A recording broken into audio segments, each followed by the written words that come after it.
ஒவ்வொரு இன்டர்வியூக்கும் போகும்போது இதுதான் கடைசின்னு நினைப்பேன். இதுக்கப்புறம் எந்த இன்டர்வியூக்கும் போகக்கூடாதுன்னு யோசிச்சு தான் போவேன். இப்போ அதுக்கு கணக்கே இல்லை. நீ இந்த வேலை தேடி சுத்துறதே உன் வீட்டில இருந்து எஸ்கேப் ஆகிறதுக்கு தானே எனக்கு நல்லா தெரியும். அப்படி கூட சொல்லிக்கலாம்.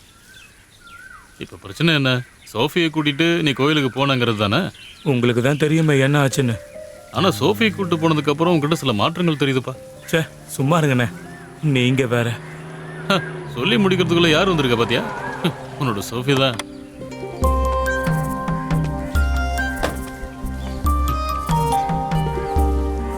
விசாரிச்சப்ப இங்க இருக்கீங்கன்னு சொன்னாங்க.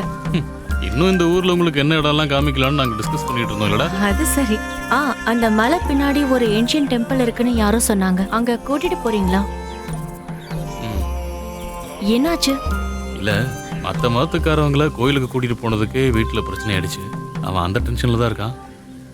ஓ சாரி. இதுக்கு மேல நான் கஷ்டப்படுத்த மாட்டேன். கேட்டு தெரிஞ்சுக்கிட்ட மெத்து கல்ச்சர்லாம் நேர்ல பார்த்தப்ப உங்க கலாச்சாரத்தை பத்திலாம் நான் மறந்துட்டேன். டேய், அவ கூட போடா. இந்த காரணத்துக்காக ஒரு புரட்சி வெடிக்கும்னா நம்ம ஊருக்கும் வரட்டும்டா ஒரு புரட்சி. அண்ணா அப்படின்னா நீங்களும் வாங்க. இல்ல, அம்மாவை கொஞ்சம் ஹாஸ்பிட்டல் கூட்டிட்டு போகணும். அதனால தான்டா. நீ போயிட்டு வா. சரிங்க. அக்கா ஹாய். அடடா, வரேன்க்கா.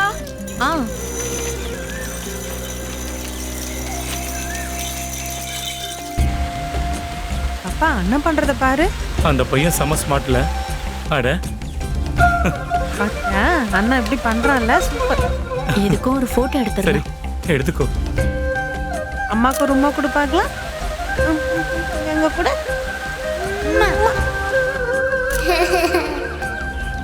இன்னொன்னு உம்மா.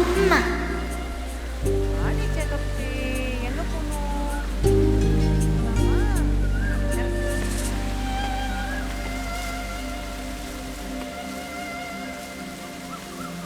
ஹேய், என்னாச்சு? அப்பா சொல்வாரு, சின்ன வயசுல அம்மா என்ன நிறைய கொஞ்சுவாங்கன்னு. எதுக்கு நீங்க சிரிக்கிறீங்க? இல்ல, ஒரு நிமிஷம் நான் என்னை பத்தி யோசிச்சு பார்த்தேன். சின்ன வயசுல இருந்தே நான் என்ன பண்ணாலும் எங்க அப்பாவுக்கு அது தப்பு.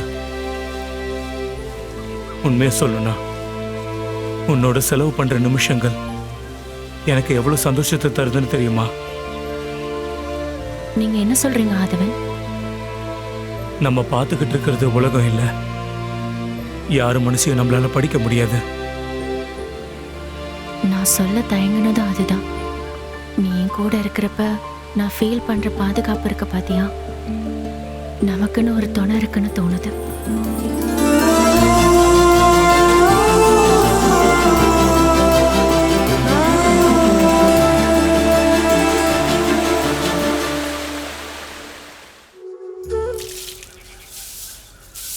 சீக்கிரம் சுத்தம் பண்ணாதான் என்னால் வெளியே போக முடியும்.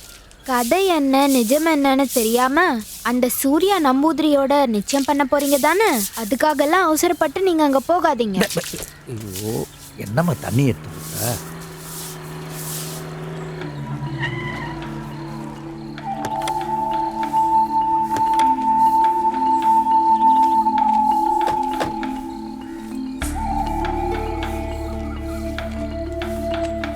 இவருக்கும் எங்க அப்பாவுக்கும் நடுவுல ஒரு சின்ன சண்டை போயிட்டு இருக்கு. ஆனா கண்டிப்பா உனக்கு உதவி பண்ணுவாரு.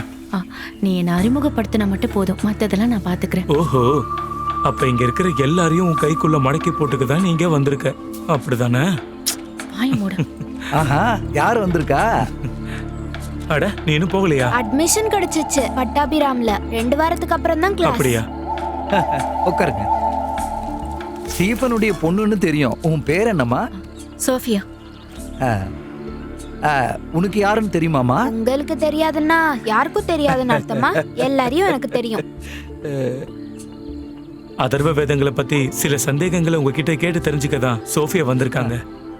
அப்படின்னா 4வது வேதத்தை பத்தி துவாரகா மடாதிபதிக்கு அவ்வளவா புரிதல் இல்லையா? இல்ல, அப்பா உங்களை மாதிரி இல்ல, கொஞ்சம் பழைய விதத்துல யோசிப்பாரு. அதனாலதான் நான் இவங்களை இங்க. அப்படின்னா ஒரு விஷயத்த நானும் சொல்லிடுறேன். பிராமணரா இல்லாதவங்க யாரும் வேதத்தை பத்தி தெரிஞ்சுக்க கூடாதுன்னு உனக்கு தெரியும் இல்லையா? சொல்லி கொடுக்கறதும் பெரிய பாவம். அந்த பாவம் என்ன வந்து சேரட்டுன்னு உங்க அப்பா முடிவு எடுத்திருப்பாரு. அதுதான் உண்மை இல்லையா? வேதம் கத்துக்கிட்ட காதுல ஈயத்தை காய்ச்சி ஊத்தின கதையும் நான் கேட்டிருக்கேன். ஆனா இப்பெல்லாம் வேதங்களும் சுத்தங்களும் கோவில்ல இருக்கிற ஸ்பீக்கர்லயே போட ஆரம்பிச்சிட்டாங்க. தெரிஞ்சுக்காம பேசக்கூடாதும்மா. முதல்ல வேதம்னா என்னன்னு தெரியுமா? நீங்க கேட்கணும்னு வந்த அதர்வ வேதத்தோட மகத்துவம் தெரியுமா? அதை புரிஞ்சுக்கிறதுக்கு ஒரு ஜென்மம் கூட பத்தாது. நேரத்தை வீணடிக்காதீங்க, கிளம்புங்க. என் கூட பிரச்சனை பண்றதுக்கு தான் இந்த பொண்ணை கூட்டிட்டு வந்தியா? ஒரு பாத்திரம் தண்ணியை கூட சேர்த்து ஊத்துமா. இடம் கொஞ்சம் சுத்தமாகட்டும். வேதங்கிற வார்த்தையோட அர்த்தமே ஞானம் தானே திருமேனி. ஞானத்தை பகிர்ந்துக்கோங்கன்னு அதே வேதத்துல சொல்றாங்க. எந்த வேதத்திலையும் இடங்களோட நதிகளோட மனுஷங்களோட பேரை சொல்லல. அப்புறம் எந்த ஊர்ல இந்த மனுஷங்க தான் வேதம் படிக்கணும்னு சொன்னாங்க? சதுர்வேதத்துல அக்னி புரோகிதம்னு அர்த்தம் இருக்கிற வேத சமீதா தர்வம். அதோட முக்கியத்துவம் தெரிஞ்சுக்கிட்டு தான் சந்தேகத்தை தீர்க்க வந்தேன். இத புரிஞ்சுக்க ஒரு ஜென்மம் கூட பத்தாதுன்னு நீங்க சொன்னீங்கல்ல. அதுக்கு வாழ்நாள் பூரா உட்காந்து படிச்சா மட்டும் போதாது, வாழ்க்கையை அர்ப்பணிக்கணும். ஜாதி மதத்தை பார்க்காம வாழ்க்கையை அர்ப்பணிக்கணும். வா போலாம். நல்ல ஒரு குருவை கண்டுபிடிக்கிறதுக்கு மாணவர்களுக்கு பகுத்தறிவு வேணும். எனக்கு அது இருக்கு.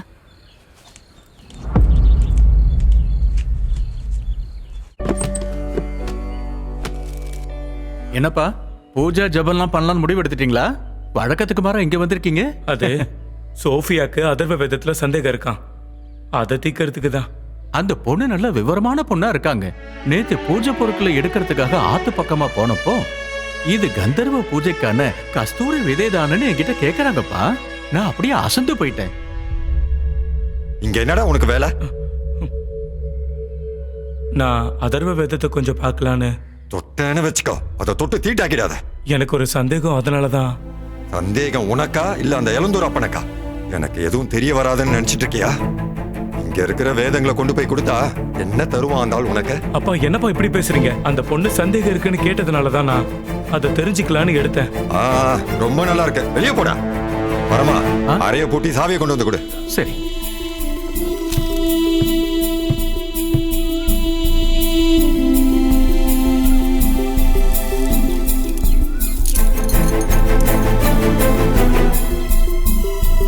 தெரிஞ்சுதா உன் பையன் என்னெல்லாம் பண்ணிட்டு இருக்கானு? அந்த கிறிஸ்தவ பொண்ணு சொன்ன உடனே வேதத்தை திருட வந்திருக்கான். சொந்த வீட்டுல ஓலைச்சுவடியை எடுக்கிறது குற்றமாங்க. கேட்காம எடுத்ததுக்கு மன்னிப்பு கேட்டுக்கடா. அப்பா என்ன மன்னிச்சிருங்க. சரஸ்வதி பூஜை செஞ்சு மந்திரங்கள் சொல்லி நூலிட்டு கட்டின வேதங்களை முறையா பிரார்த்தனை பண்ணி விரதம் எடுத்து கும்பிட்டு எடுக்க வேண்டிய ஓலைச்சுவடிகளை அந்த அறைக்குள்ள போக உனக்கு யார் அனுமதி கொடுத்தா? நான் தான் அனுமதிச்சேன்.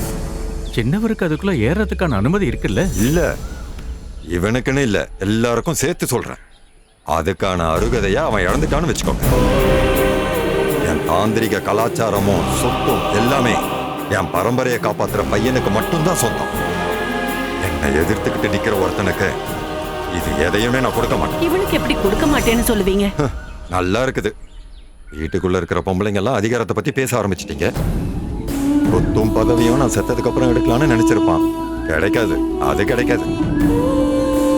ஐயா, நீங்க கொஞ்சம் பொறுமையா உட்காந்து யோசிச்சு பாருங்க. நாசம் பண்றது